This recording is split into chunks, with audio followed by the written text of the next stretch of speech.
Thanks for giving me your time. I wanted to ask you about, I'm into the old school fighters, the fighters that don't get the exposure these days, although they were stars in their own day. I wanted to ask you about some of the fighters that you enjoyed growing up. I'll tell you the truth. Growing up, I had absolutely no interest in boxing. The only boxer that I had ever heard of, really, was Joe Louis, because I'd listened to sometime his fights on the radio. But I had never, ever seen a fight before the first fight that I promoted between Ali and George Chuvalo.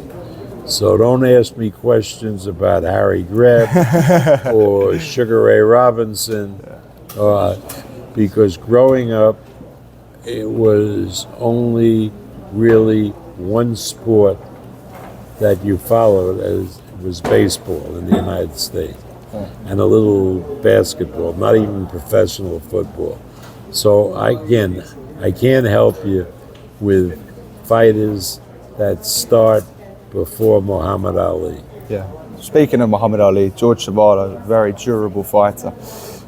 Those were the heavyweight glory days, the 1960s and the 1970s era. What are the standout heavyweight fights that you've worked on, the ones where you look back and they stand out amongst the most, I don't know, exciting, the greatest build-up, but just the most intriguing fights? Well, the best fights in that era, from the mid-60s to the through the 70s, was Ali's 3 fights with Joe Fraser. Those were really, really masterpieces. I mean, the first fight, Ali had been back in the ring with really one fight with Bonavina before that, and he wasn't ready to fight Fraser, and Fraser clearly won that fight, and indeed knocked Ali down in the 15th round. And then the second fight that they had, when Fraser had lost his championship and they fought for a minor title, was a 12-round fight, and Ali clearly won a decision. But that was a terrific fight.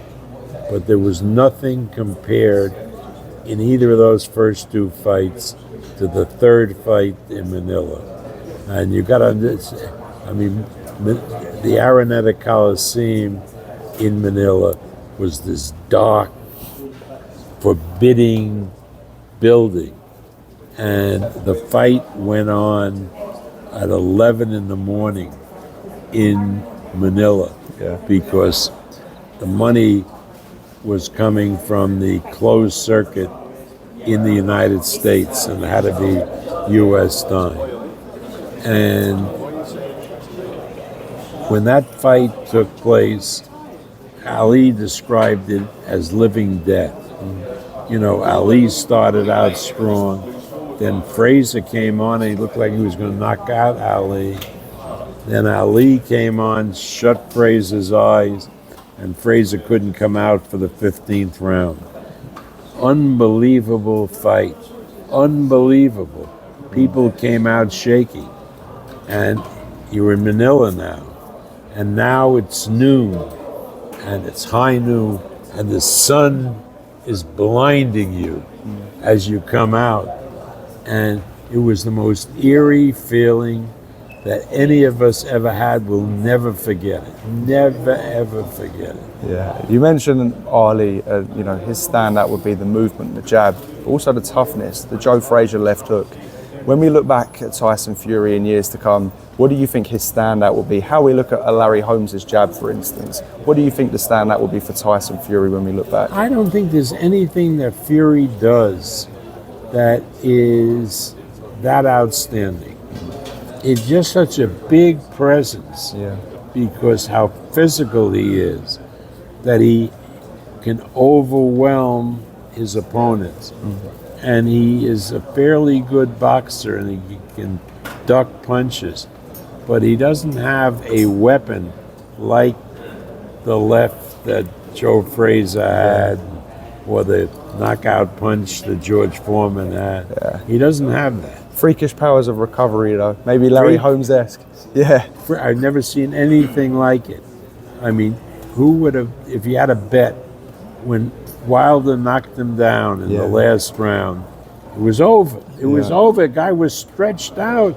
Yeah. I mean, you looked like you could count to 20. Even this Usyk fight just gone, he was completely out, and he's still, people don't mention it enough how he got through that 9th round to the final bell. Right. Yeah, crazy tough.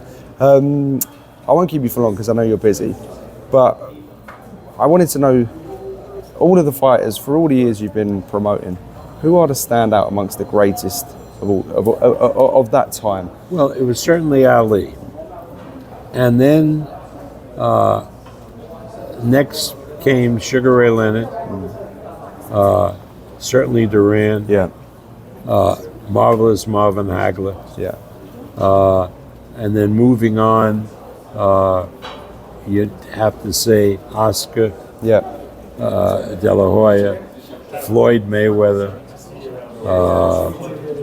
Manny Pacquiao, and then great heavyweights like Lennox Lewis and Mike Tyson. yeah. Well, listen, But I got to go. I know you haven't got time. Yeah. Thank you very much. I Okay, really good. appreciate it. Thank you. Thank you.